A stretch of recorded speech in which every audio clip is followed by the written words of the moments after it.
Okay, what's up, everybody? Good morning. Welcome to a Thursday edition of Morning Scone presented by Brock, the Batters with Pete Clinic, Hudco Roofing, HudcoRoofing.com, Restored Motions, RestoredMotions.com, and ProChargeEV, ProChargeEV.com. Okay, y'all. What a night. What a game. What a College World Series. What a time to be an LSU fan.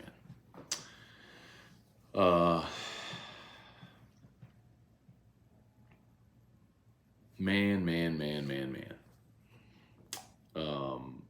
Incredible.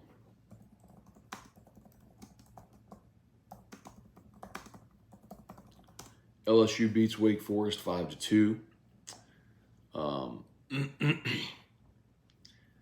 Thanks to everybody who was here.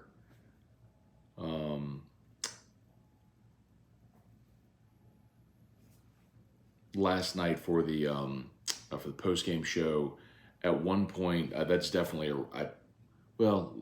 as far as I remember, that is a record for this channel. We were at, I believe, at one point 2,600 concurrent viewers last night for the post-game show, and you can understand why everybody was excited. LSU beats Wake Forest 5-2, and you did it on a bullpen day with what amounted to a midweek game approach. You started Javen Coleman just because he texted Jay Johnson and said, "I want the ball." You had a quick hook on him in the second, went to Blake Money, who faced two hitters. And then you played the matchup to go lefty-lefty. You brought in Griffin Herring, and it totally paid off. He got you out of a jam in the second without more damage done. But even still then, you felt like, man, 2 runs against that staff, considering the way this College World Series was going, and the fact that you were now deep into your staff and they weren't going to be done scoring, really felt like a lot. And but those 2 runs was all Wake Forest would get, and LSU would put up a run in the second and a 4 spot in the third. Cade Beloso with the 3-run homer. The big bomb was the crushing blow, and LSU made it hold up. Griffin Herring was awesome. Gavin Guidry followed and got you 4 outs, and then Riley Cooper got the save and brought you home. So, and now the heavy lifting is done, y'all. I mean, I for those who were here last night, you heard me say this, and I'll say it again here.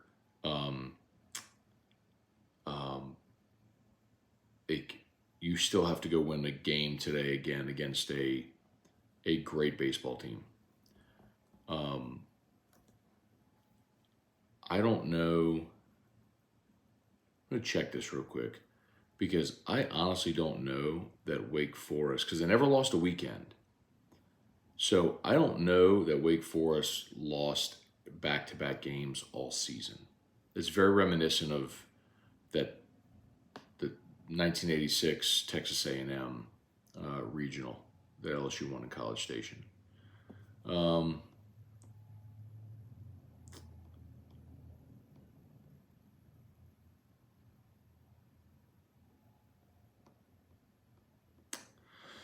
Lost to Coastal, lost to Duke, lost to Notre Dame. Y'all, I'm almost positive they have not lost back-to-back games all year. Elon, Louisville, Pitt. Yeah. BC, Florida State, Virginia Tech, Miami. Yeah, man. They have not lost back-to-back games all season. Wake Forest has not lost back-to-back games all season. You were trying to do something that hasn't been done all year and beat Wake Forest in consecutive days. So,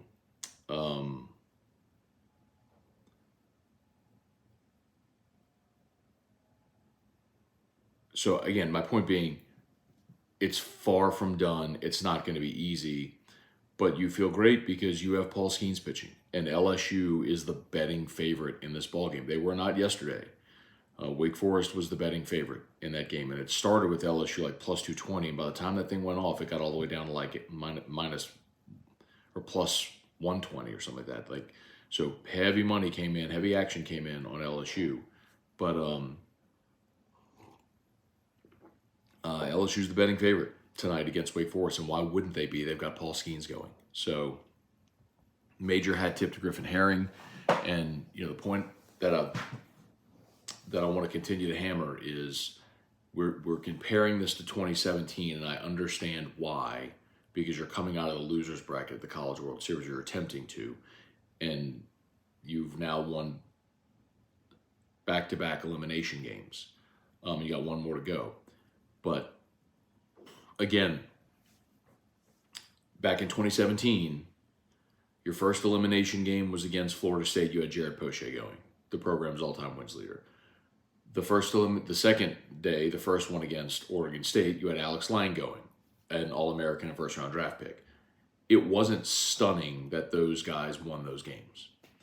When you came back the next day with Caleb Gilbert, that's the one we all remember because that was a performance we hadn't seen and weren't expecting from Caleb Gilbert, although he had been a starter and had been really good.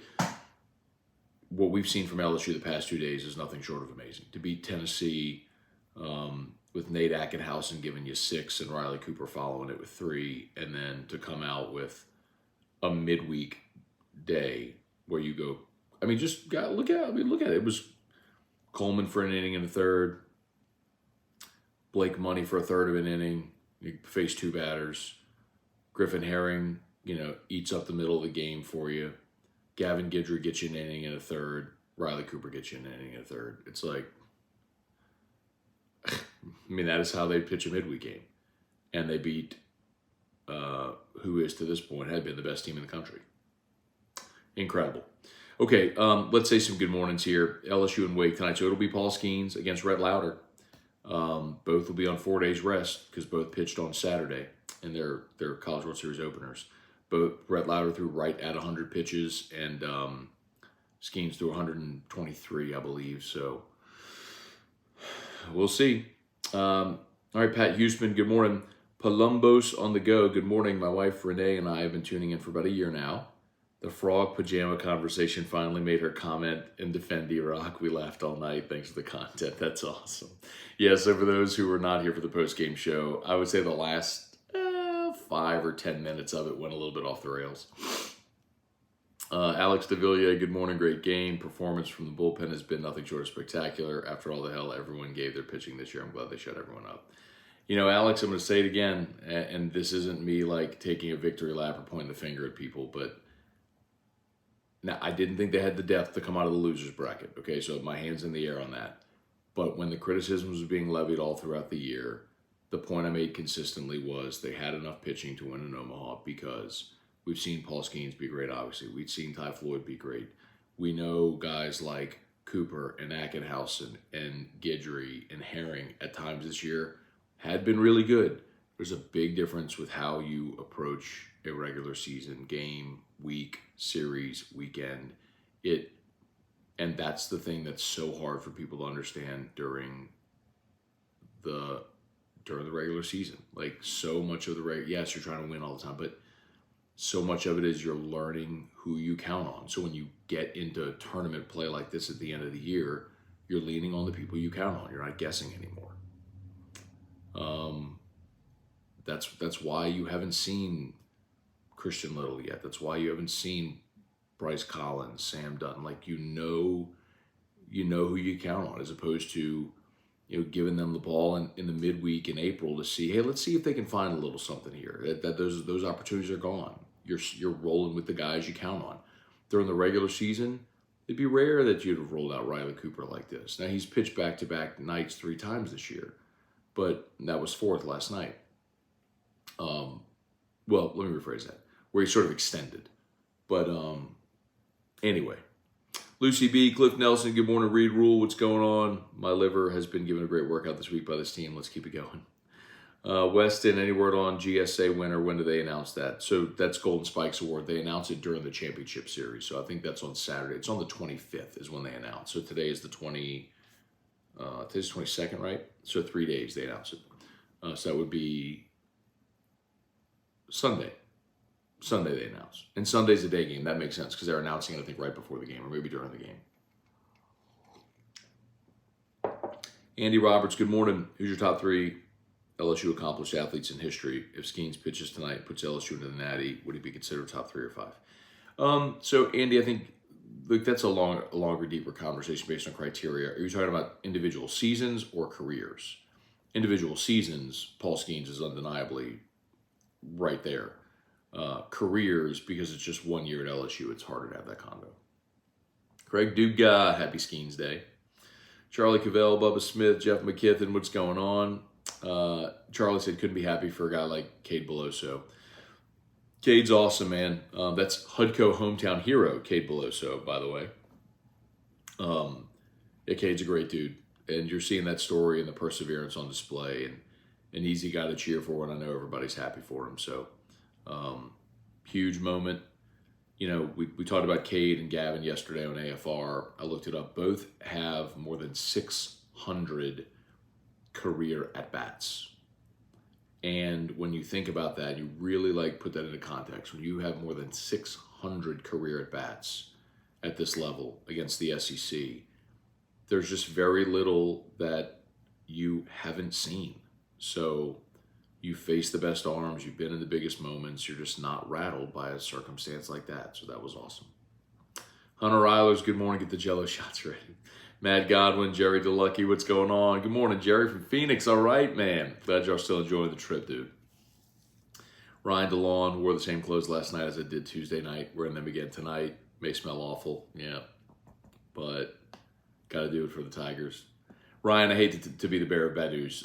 Your awful smelling clothes have nothing to do whatsoever with this game. But if it makes you feel better, you go for it, dog. Clegg's Nursery. Tigers have as excited pitchers coming through.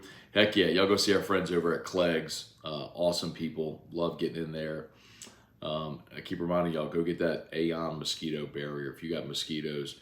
Look at that, and maybe that's the gateway for you to get in the door. You'll go in there to buy the mosquito barrier, look around and go, oh, I like this place. Trey Potan, hey Dad, good morning. Tanya Grant, Rick Manuel, good morning. Great win, Tigers, you were correct. Rick, I didn't have them winning that game, bro. So I can't take any type of victory lap with that. My exact words were, coming out of the losers bracket is not impossible, but it is highly improbable. Well, they are one game away from doing the highly improbable. Kelly Groves, Jordan Grace. Jordan said, wasn't that the first time Louder threw 100 pitches? Hang on. I've got Louder's stats for the season right here.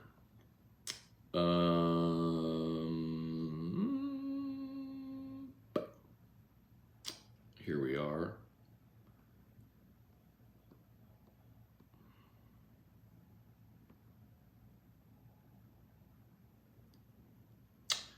Let's see. His season high in pitches. He threw 105 against Pitt and then 100 against Stanford. So he's done it. He's gone over 100 pitches twice. So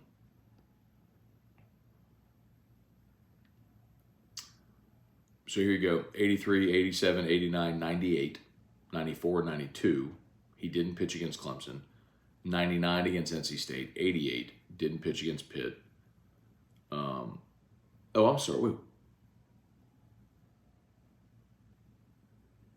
Well, that's bizarre. They have his line score. They just don't have his number of pitches. His pitch count. That's weird. So I don't know what his pitch count were for those games. 83, 97, 87, 98, 105, 95, 97, 100.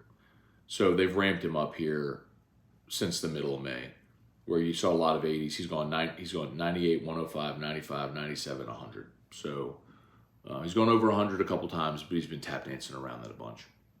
All right, smash that like button if you would. Subscribe up to the channel. We appreciate y'all for being here on Morning Scone.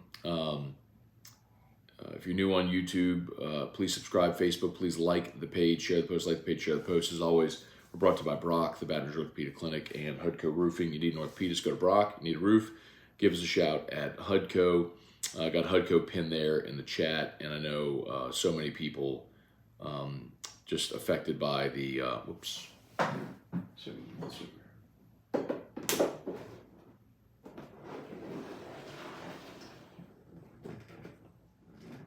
Yeah. I don't know if that's going to play. Whatever. So many people affected by the hailstorm on Tuesday. We'd love to help you out. Hudco Roofing, hudcoroofing.com. And by the way, one thing I would recommend, like with Ida a couple of years ago,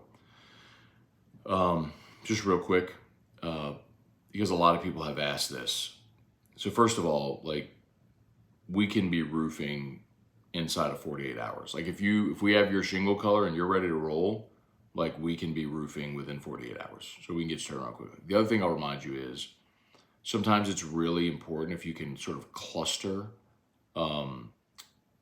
work. So like if you and all your neighbors know that you had hail and had roof damage, it would be better to say, hey, look, me, them, we all like, and then we could drop materials and boom, knock out a whole street in a couple of days, sort of thing. So just say all of our crews go boom, knock out that street. So something to consider. Hudco Roofing, hudcoroofing.com. Ricky Lambert, Brian Wynn, Caleb Lemoyne. Glad I didn't sell my tickets for this weekend. Damon Gilmore, Trent Delahousse, good morning. I think Florida was just excited that as we were that LSU won. Probably, because consider, had Wake Forest won, they would have had a fully rested Rhett Lauder for Saturday against Sproat, a fully rested Josh Hartle for Sunday against Hurston Waldrop. And then they obviously could have had whichever they wanted for, if necessary, Game 3 Monday against Caglione. So, yeah, I mean, the fact that LSU won that game means Skeens and Lauder both throw today, which means you're not likely to see them in the championship series until Monday if it gets to that. So, yeah, it's definitely changed the dynamic there. Randall Offright, good morning, Matt. How does LSU take 2 from Florida?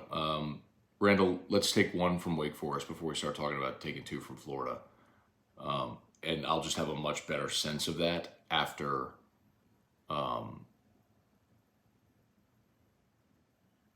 tonight, based on who pitches. If LSU wins and advances, like how much does Skeens give you, and who do you have to use? Because like if you don't use Hurd today, then Hurd starts game 1, and then Floyd's. Oh, hang on, the lawnmower's here. I gotta go get Drew. Hang on. I have to.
Y'all, I'm like actually really sad. He gets so excited to wake up and see like the yard crew, and he was just like, I was like, Drew, the lawnmower's here, and I was like, you want to get up? He's like, Dodo baby. That's what Papa tells him is Dodo when he's going to sleep. So he like pull his covers back up. I was like, Drew, you don't want to go see the backpack blower? He said, no. It actually makes me really sad. Drew really loves like little simple things in life like that, and he gets so excited. It's not like, you know, a normal kid would whenever they would see, like, want to go to a movie or get a toy or something. Like, he doesn't react to any of that. Oh well. Anyway, well, it's almost 8 o'clock.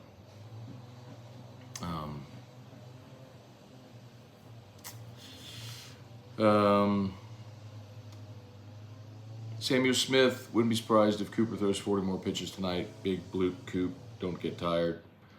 Larry Garner, Guy Brooks, thanks Guy, same to you.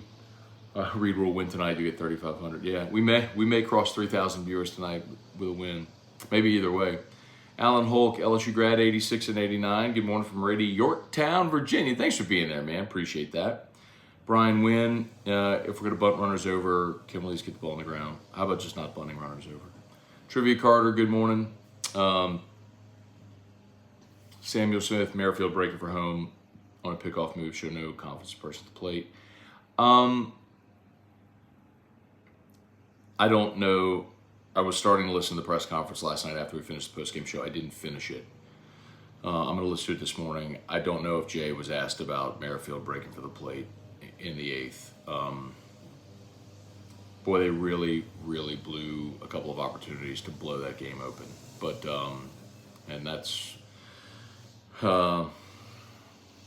that, bunting Trey Morgan.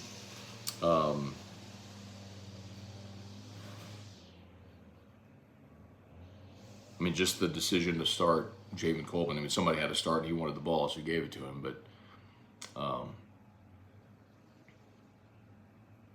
you know, it worked. Say it often. Winning masks deficiencies. And there were some deficiencies yesterday for sure that people probably overlook. But you just hope that doesn't cost you tonight. All right. John Foray, do we pitch by committee again? I mean, Skeens is definitely not going to be. John, if you throw Skeens today, he is definitely not available on Saturday. I said use Skeens on a low pitch count to be available by Saturday. Like, that would be 1 day off on Friday. There's just literally no shot. You're not going to get him hot, throw today, give him 1 day off and throw again. Literally no chance. Skeens is going to throw today, and your best case would be get to Monday, or best case would be you don't need him again. You win Saturday, Sunday, and you win the national championship. If you get to Monday, Skeens on 3 days rest could conceivably come back for something. Not much, but he can give you something. Brian Geraci, what's going on? Why does 2017 seem like a lifetime ago? It's been 6 years.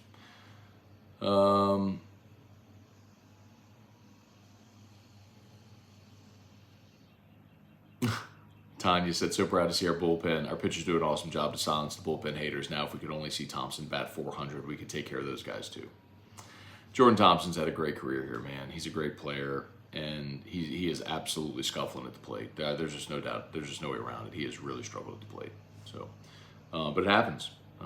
He's had some huge clutch moments in his career, and unfortunately, he has struggled in this College World Series at the plate. What's going on with Thompson? He's struggling against great pitching in a big ballpark, and it happens. I mean, Dylan Cruz had a 2 for 22 stretch this year. The best hitter in college baseball had a 2 for 22 stretch.